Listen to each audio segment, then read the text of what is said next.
All right, but here's what's interesting about it. As important as Saquon is, obviously, and Josh Jacobs is, he had 2,000 yards from scrimmage last year. Obviously, neither one of those guys is the number one currently available unsigned player in the NFL. Which brings us to our first list of the week. We have the top 5 unsigned players. Now, one caveat to this, okay? I'm counting guys that haven't signed, the franchise tag. Okay. Because they are unsigned. So while it's a little cheesy on my part, I'll own that. They're not signed. Okay. And until they put their name on that contract, they are not signed on their contract. And by the way, I should point out, they're available and allowed right now to negotiate with every team in the league. Mm-hmm. And if some team is willing to give up 2 first-round draft picks for them, they can sign anywhere they want. The reality is that no one's giving up 2 first-round draft picks for a running back because the NFL hates running backs these days, okay? They really do. In any event, number 5, best top 5 players unsigned right now in the NFL. Number 5, no one's going to disagree with this one. DeAndre Hopkins. Okay. Everybody thinks it's down to New England or Tennessee.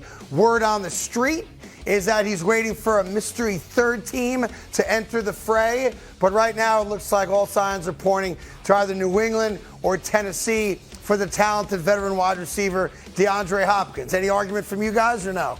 Not at all. No arguments there. No arguments at all there. I like You're on fire. Yeah.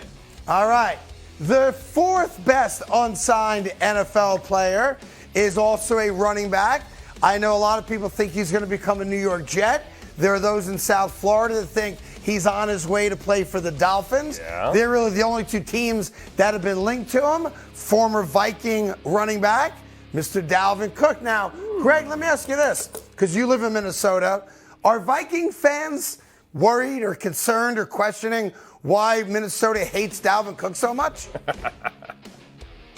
It's kind of split, but the majority are not. Like, it's not even about them hating Dalvin Cook. It's about them giving Madsen the opportunity and knowing that they don't have to pay him the dollar amount that Dalvin Cook was going to acquire. So they feel like they can still be productive offensively. They have a ton of weapons.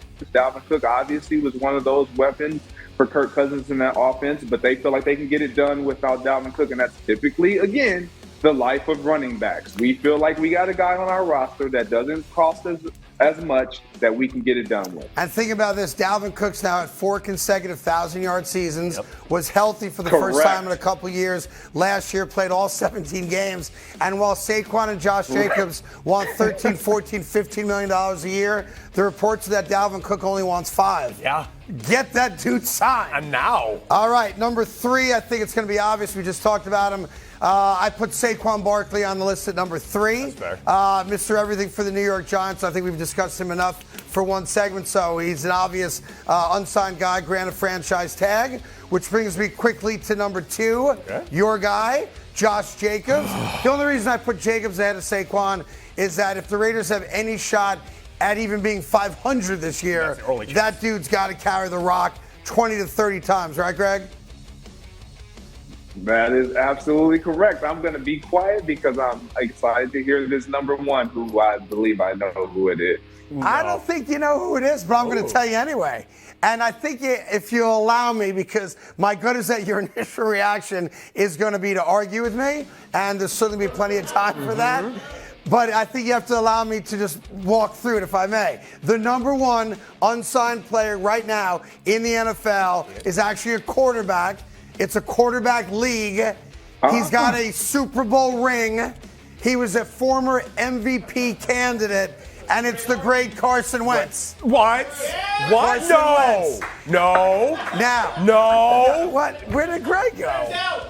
Shocking that Greg's sitting in front of his own jersey. I love Yeah. Oh, my God. Big surprise there. Oh, my God. Yeah. Is this a joke? May I sell it? May I sell it for a moment? It is a. Please. It is a. Go ahead. It is a quarterback-driven league. No one's buying it. It is a quarterback-driven league. I am not going to hold it against Carson Wentz that he played for 2 dysfunctional franchises in Washington and Indianapolis, where combined, you guys can't name 3 good skilled players that he played with. Frank Reich, overrated coach. no skill around him. I'm not killing Carson Wentz for becoming an average at best quarterback. Stop it, Michael Pittman Jr., you got Terry McLaurin, you have Johan Dotson. I mean, can I continue? No, you can't. That's the Okay, problem. go for it. He threw 30-plus touchdowns once in That his was 3. entire career. Once. The guy was an MVP candidate only a couple of years ago. And he didn't even win the Super Bowl for his team that year. Because he got hurt. I'm just saying, it's a quarterback league. I got a quarterback available. Barely. What do you do?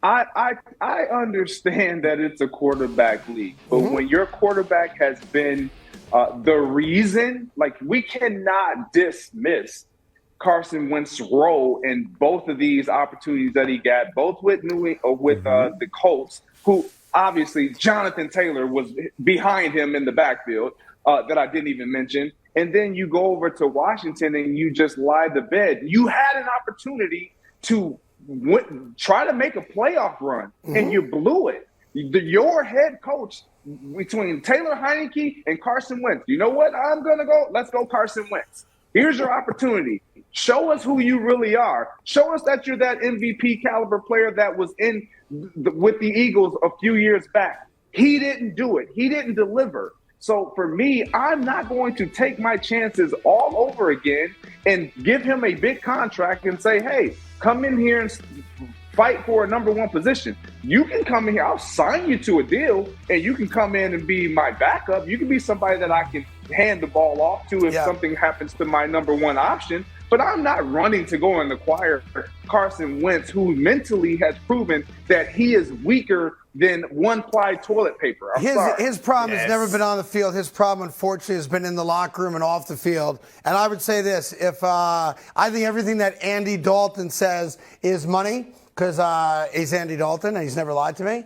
Andy Dalton came out and said there's no way on God's green earth that I'm not one of the 32 greatest quarterbacks alive today. I am not a backup, I'm a starter. If Andy Dalton's a starter, Carson Wentz is a Pro Bowl quarterback, and that's why I'll take Carson Wentz as the number 1 most talented, available, unsigned player in the NFL today, sir. We were on this show. You were on this show talking really great things about Taylor Heineke, That's who my took dude. over. Yeah. He outplayed Carson Wentz. Taylor Heineke. Yes. Carson had a bad day. Bad day.